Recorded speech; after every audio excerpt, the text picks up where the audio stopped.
Good morning, everyone. My name is Yumel Calaunan. I am from Vientiane Green Academy, and the title of my speech is "Give Me Liberty or Give Me Death" by Patrick Henry. No man thinks more highly than I do of patriotism, as well as abilities, of the very worthy gentlemen who have just addressed the House. But different men often see the same subject in different lights, and therefore I hope it will not be thought disrespectful to those gentlemen if, entertaining as I do opinions of a character very opposite to theirs, I shall speed forth my sentiments freely and without reserve. This is no time for surrender. The question before the House is one of an awful moment to this country. For my own part, I consider it as nothing less than a question of freedom or slavery, and in proportion to the magnitude of the subject ought to be the freedom of the debate. It is only in this way that we can hope to arrive at truth and fulfill the great responsibility which we hold to God and our country. Should I keep back my opinions at such a time through fear of giving offense, I should consider myself as guilty of treason towards my country and an act of disloyalty toward the majesty of heaven, which I revere above all earthly kings. Mr. President, it is natural to men to indulge in the illusions of hope. We are apt to shut our eyes against a painful truth and listen to the song of that siren till she transforms us into beasts. Is this a part of wise men engaged in a great and arduous struggle for liberty? Are we disposed to be of the number of those who, having eyes, see not, and having ears, hear not? The things which don't merely concern their temporal salvation. For my part, whatever anguish of spirit it may cost, I am willing to know the whole truth, to know the worst, and to provide for it. I have but one lamp by which my feet are guided, and that is the lamp of experience. I know of no way of judging of the future but by the past, and judging by the past, I wish to know what there has been in the conduct of the British ministry for the last 10 years, to justify those souls who this gentlemen have been pleased to solace themselves and the House. Is it that insidious knowledge our petition has been lately received? Trust it not, sir. It will prove a snare to your feet. Suffer not yourselves to be betrayed with a kiss. Ask yourselves how this gracious reception of our petition comports with his warlike preparations, which cover our waters and darken our land. Are fleets and armies necessary to a work of love and reconciliation? Have we shown ourselves so unwilling to be reconciled that force must be called in to win back our love? Let us not deceive ourselves, sir. These are the implements of war and subjugation, the last arguments to which kings resort.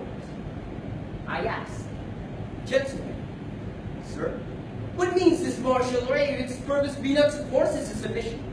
Can gentlemen assign any other possible motive for it? Has Great Britain any enemy in this quarter of the world to call for all these accumulation of navies and armies? No, sir, she has none. They are meant for us.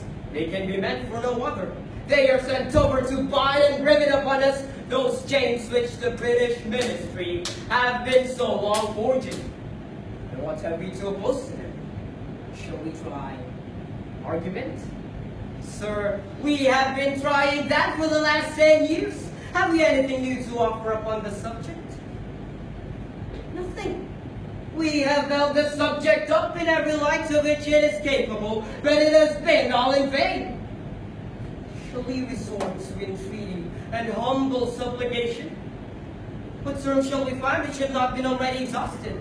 Let us not, I beseech you, sir, deceive ourselves.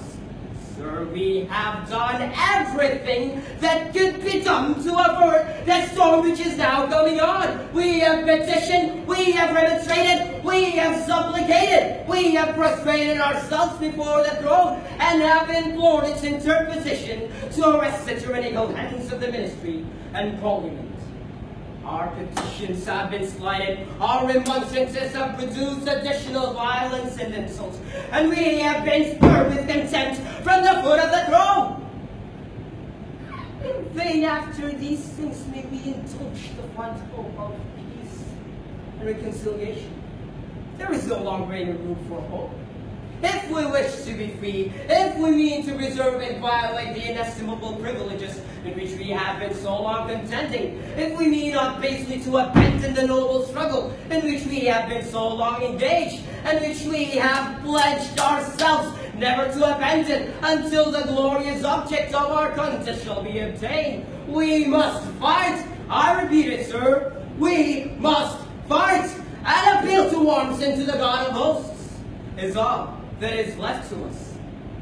They tell us, sir, that we are weak, unable to cope with so formidable an adversary. But when shall we be stronger? Will it be the next week? Or the next year? Will it be when we are totally disarmed? Sir, we are not weak if we make a proper use of the terms which the God of nature hath placed in our power.